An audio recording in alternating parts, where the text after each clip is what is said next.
So we're going to be doing something completely original and not at all taken from other YouTubers. I do have a few resource packs installed to help make this a little better. But yes, we are going to be doing 100 days in Minecraft Bedrock.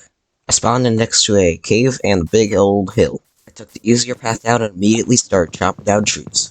I came out of the forest to find that I had spawned right next to a village. I immediately went to the blacksmith, got some iron, and some boots. I then continued to loot the rest of the village, and stole one of the villagers' beds. You may realize that there's been a lot of lag going on, and that was because one of my recording software was not set up right. So, yeah, we'll just have to deal with it for a day. It should be fixed by day 1, which, also, Minecraft starts days on day 0. It's really weird.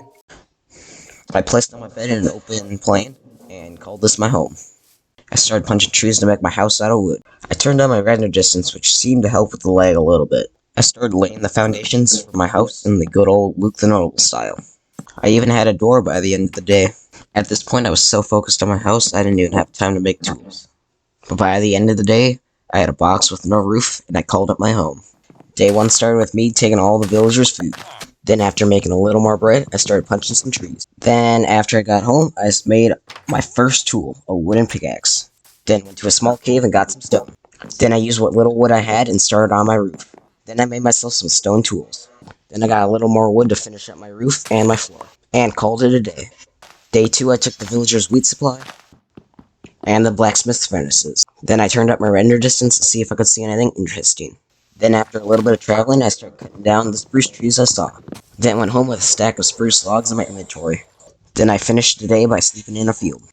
The next day I went back to the village and started breaking all the villagers' workstations.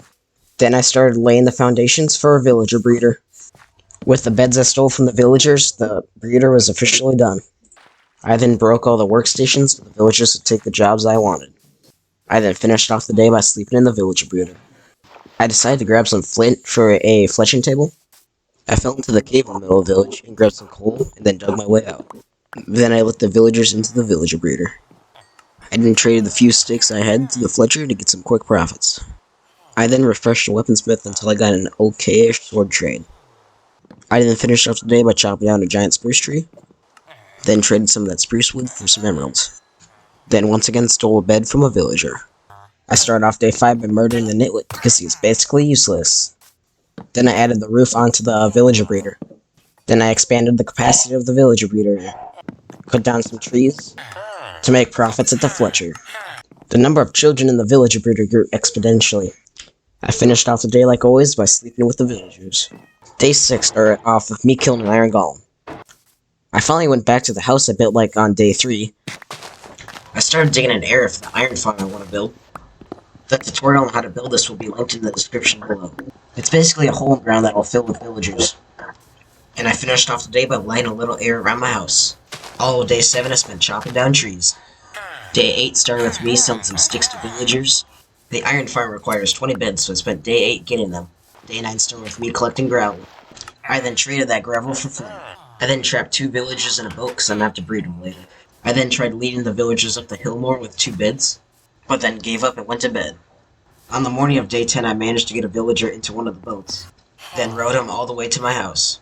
Before putting the villager in the farm, I put a bunch of fletching tables into the wall. Then I returned to the village and put another villager into a boat. Before I could row the villager across the field though, it was starting to get dark, so I decided I would deal with him the next day. This is the end of the first video in my 100 Day series, so subscribe if you want to see more.